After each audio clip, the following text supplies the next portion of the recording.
After years of cost overruns and delays, they're finally ready to cut the ribbon on that new VA hospital in Aurora. That ceremony takes place tomorrow. One of the biggest critics of how this project has gone is our own GOP Congressman Mc Koa, who joins us live to talk about it. Good morning.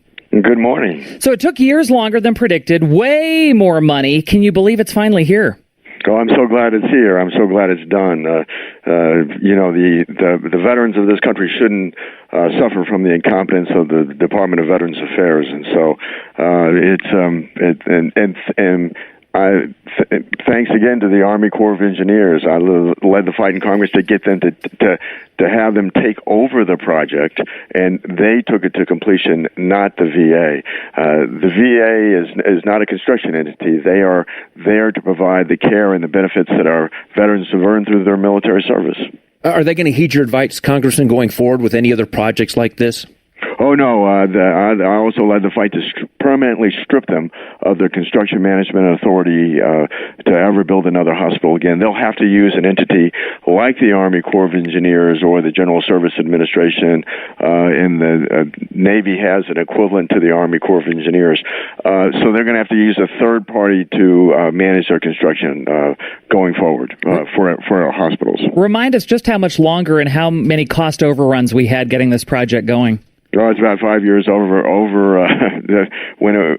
in terms of its schedule, but over $1 billion, a little over $1 billion in cost overruns. I mean, that's incomprehensible, and that was a tough sell to my colleagues to come in to have to fund this project to be finished. Again, if not for the reform of having the Army Corps of Engineers take over the project, we would not be having this ribbon cutting tomorrow. You may not obviously have gotten your money's worth because of the overruns, but is this facility having everything that our veterans need, Congressman?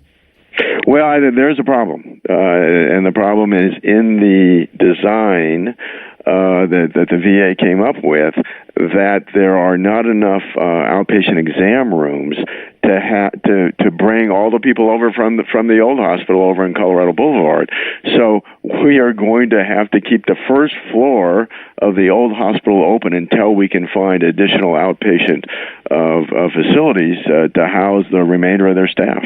Okay, so going back, it's 5 years over the time, $1 billion over budget, and it doesn't have what veterans need. It's just a head scratcher, isn't it? Oh, it's a head scratcher. Obviously, it's going to do a better job than the old hospital, but it speaks to, and the fact is, here's the problem too, that this administration, the Trump administration, that made promises about cleaning up the VA, has yet to replace the individual who was in charge of the VA when they were kicked off the project and replaced by the Army Corps of Engineers. That person is still in charge of construction at the VA. And again, and I was going to say, you've shared this with you. Are they heeding you? Are they listening to you? I mean, I feel like you continue to move mountains, but no one's doing anything. Well, what I'm doing is I've spoken briefly I've certainly spoken to the active secretary, and I've spoken briefly to the president's nominee to take over the VA. But once that person's confirmed, I understand they've got to be focused on the Senate right now in the confirmation process. I want to sit down with that person and say, look, there are about 400, or roughly 400 people that are at the senior executive service level of the VA, the top management positions at the VA, just below the political appointees.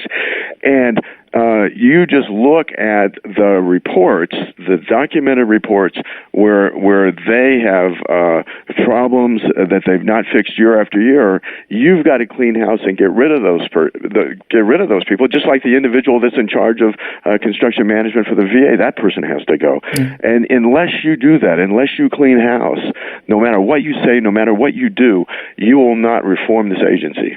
Well, we'll see it tomorrow when they do their official opening. We've got to go, but do you agree with the president's decision to invite Putin to the White House? Well, let me tell you, I disagree with the president in terms of his view of Russia in general. I think he so underestimates the threat that Russia poses to the United States. But I do think if he's going to meet with Putin, what I don't want to see is a president ever meeting with Putin alone again. He's got a good team around him, with his national security advisor, with his Secretary of Defense, with his Secretary of State. He needs to have them in the room if he's going to meet with Putin. Congressman Mike Kaufman, thank you so much for your time. Hey, thank you.